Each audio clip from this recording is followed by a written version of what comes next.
छलावे का डरावना एहसास। मित्रों, मेरा नाम जतिन दिवेचा है और मैं महाराष्ट्र का रहने वाला हूँ।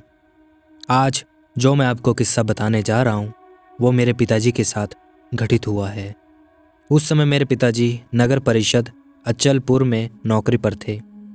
उस वक्त उनकी ड्यूटी परतवाड़ा से 3 किलोमीटर दूर गौरखेड़ा के नाके पर लगती थी।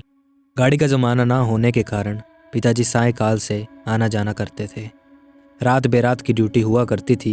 हमारे घर भी गौरखेड़ा में होने के कारण एक रात पिताजी 1 बजे नाके के लिए निकले थे। संतरे के बगीचे की ठंडक थी। रास्ते पर 1-2 लाइटें थी। नाके पर पहुंचने के बाद 20-30 मीटर के अंदर पर उन्हें एक बस दिखाई दी।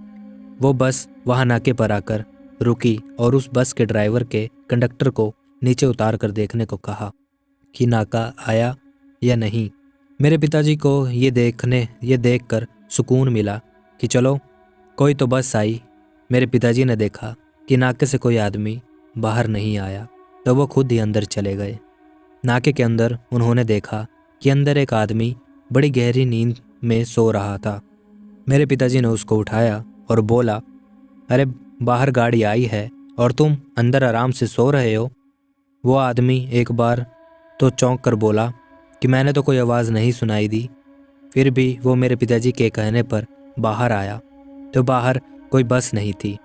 मेरे पिताजी तो बुरी तरीके से घबरा गए कि बस एकदम से कैसे गायब हो गई। वो नाके वाला आदमी जानता था कि मेरे पिताजी ने जो देखा वो छलावा था।